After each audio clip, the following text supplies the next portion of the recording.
Rev up your engines!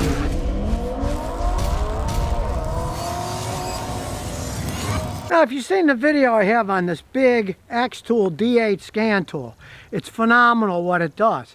But it does cost $700 on Amazon, right?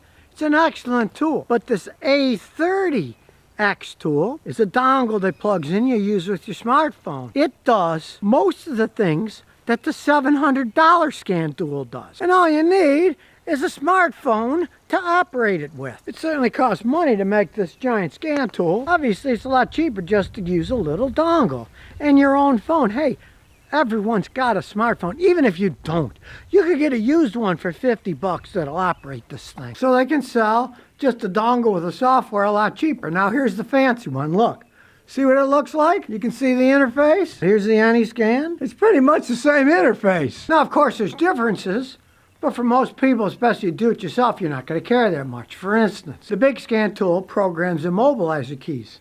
This doesn't. Well, you're a do-it-yourselfer. You're not, programming keys for other people or even yourself. You can have that done anywhere, This is a fantastic diagnostic tool. And interestingly enough, I just updated both of these tools 2 days ago. And guess what? They had the same uploads of updated software for all the different cars. Now, you never know about the future. But as it stands today, they say they're going to give free lifetime updates on this thing. As you can see, my 2007 Matrix, when we plug it in, it just plugs in the OBD port like any scan tool. You can see the lights are on now, so it's working. Then we'll turn the key on. And here it goes with the Toyota data. It's not communicating. Just realize, yeah, it's not a giant scan tool, so it's going to go a little bit slower depending on the speed of your phone. This is a pretty fast phone, one of these Chinese knockoffs. But it gives you the data. You just have to wait a little bit longer than in a fancier scan tool. And you can see it does all kinds of different things. We'll look at the engine system. You can read the code. You can look at live data. This is an old car. But, as you can see, it can do 96 points of data, which is a lot for this old car. As you see, we'll scroll through it. Look at all the data it has. Lots of data, even transmission shift data. I tried it out on a more modern Honda. It had 176 points of data. A lot of data. Also does actuation tests. Look at all the stuff it does. Injector, air fuel control, fuel pump, magnetic clutch, line pressure, shift, vent valve, even a vacuum pump. All this in a $219 scan tool. Yeah, the dongle. You already got a machine. You got a smartphone. So why bother buying a whole machine when you already got something that works, when you just need the software and the dongle?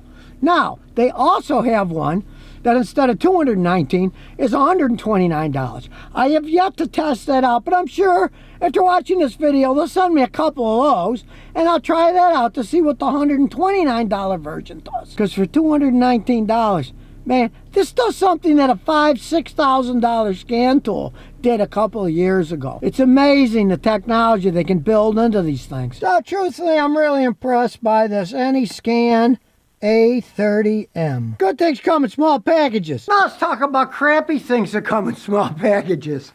This car son sent me this inflator to pump up your tires, right? Granted, it's not that expensive. Still, it's a waste of money. I thought it was odd that it came with a 12-volt battery pack on, but when I pushed the button, it had no power. So I thought, well, they didn't charge it up. So I charged it up with a cigarette lighter and got it to work, but I noticed one thing. The stupid battery test, as you can see, won't turn off. There's a button to make a test, and you push it, and it won't turn off. It just keeps running the whole time. So while it was in the box, it emptied itself out. So I thought, well, maybe there's something wrong with the unit. So I took the battery off. Same thing. You can see it keeps testing itself, and then it runs out of power. So you got this thing stored in your trunk, and you pull the button. Nothing will happen because it'll drain the battery out. Just really cheaply made. You do charge it up right away. It'll fill your tires up. But you can see it's made out of cheap plastic. It's all plastic. I'm sure it wouldn't last all that long. And look at it. I mean, basically, they took a drill body And they made it into a pump. Obviously, they had the molds for the drills. I got little drills, electric drills like that. Many of them are very cheap, and they broke right away, too. But stay away from this. It's a pretty crappy product. I mean, the battery drains by itself. It won't stop testing itself. If you want a good battery-operated air pump, I love this one. The JF Igloo, 6,000 amp for also jump-starting cars. But the reason I like this is it can fill a lot of tires. Since it's also a jump start, it's got a big lithium battery. Watch, we're going to turn it on. There's the on button to fill up motorcycle tires, car tires, my John Deere tires, and look what it says. 100%.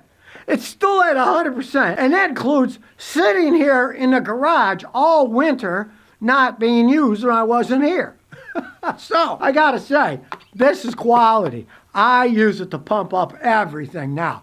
At 100% all that work, hey, it's gonna last a long time. It doesn't sit, look. It's tested itself, and when it's done, you know what it does? You push the button and it turns itself off.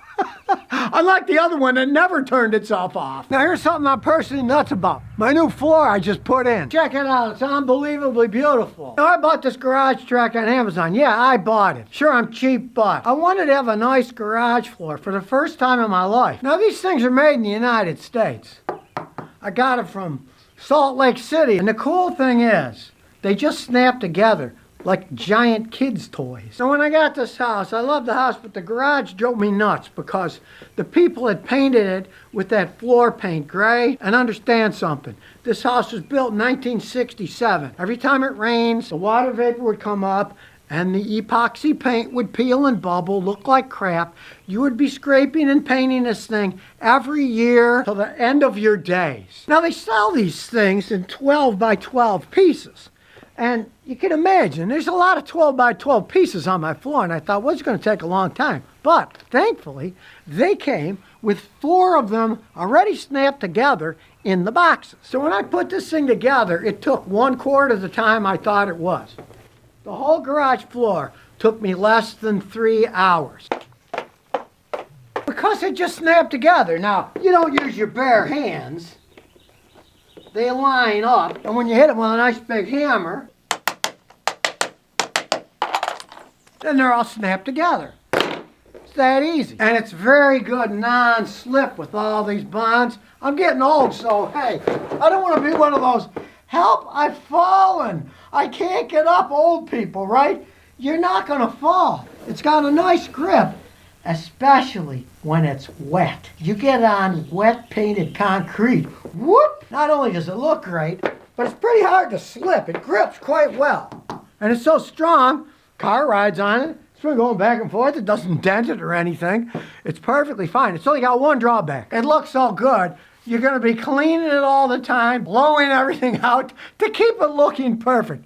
But on the other hand, when I got to come into the garage to get something at night, I can go in my bare feet or socks and they don't get dirty. And that pleases my wife endlessly, even though she still makes me put the boots outside in the garage. Now, another product I've fallen in love with, you might notice, there's all these tiles all over the place, right? Well, if you're wondering what they are, they are Bubos acoustic panels. It got rid of the echo in my garage. There's strands that are all molded in, and I'm lazy. I just screwed them in. You can put glue in and hang them, but I don't want the glue to come off, and I got them all over the place. People can still hear noise outside, but what it does is it stops the echo. They are made for recording studios. And guess what I do? I record YouTube videos. You can put them anywhere. And strangely enough, they're also insulating panels. I found out that my garage stays warmer in the winter from the heat of the house and colder in the summer. And just like my floor tiles, they're 12 inches by 12 inches, only these come individual. So, as you can imagine, it took me a little while to screw them in all over the place. But I want to give you guys quality sound, so I even went to nooks and crannies and stuck the stuff in there. Now, the last thing I'm going to talk about is this Copla Fat Gator electric scooter. I do have to say I'm having a riot with this thing. It's just so much fun to drive around. Got a big comfy seating with the side pegs. The back passenger's got a place to put the feet. So far, I've had 0 problems with it. All right, the burglar alarm still works. As we open it up, The battery pack's holding up really well. Now, if you know me, I drive like a maniac on two wheels, so they can claim all kinds of stuff. I generally get about 34 miles on one charge. They say it can go 50, maybe if you're going 20 miles or 10 miles an hour. Got real disc brakes in the front. And in the back, it stops on a dime. With these fat tires, no problem with potholes. It handles quite well. And really, everybody marvels at how cool it looks. Those wheels themselves are really cool looking. Electric motorcycles are failing massively. And the reason they're failing massively is they don't have range and speed. The two do not go together yet on electric motorcycles. Let's say you got a full-size electric motorcycle. Some of them say they'll go 150 miles in town, going 30 stop and go, and I've seen guys do that. But get on the highway, get going 80 miles an hour. You're not going to last very long. Some of those things, they won't last half an hour at that speed before they run out of juice. And that's the big problem with actual motorcycles. If you're going to use it for any type of long-range transportation, it is electric, it's quiet, it does not annoy your neighbors, and it's zippy fast too. So now you know the truth about some products I've tested out. Some of them were excellent, one of them was complete garbage. But let's say you've got a real electric motorcycle, one that does 90, 100 miles an hour. Feel free to send me one. I'll test it out honestly. See what range they actually have. Maybe they've got one with different speed trannies that'll have a good range. Hey, feel free to send me one. I'll test it out. I'm honest about it, but just realize if it's crap, I'm going to call you out on it. So if you never want to miss another one of my new car repair videos, remember to ring that bell.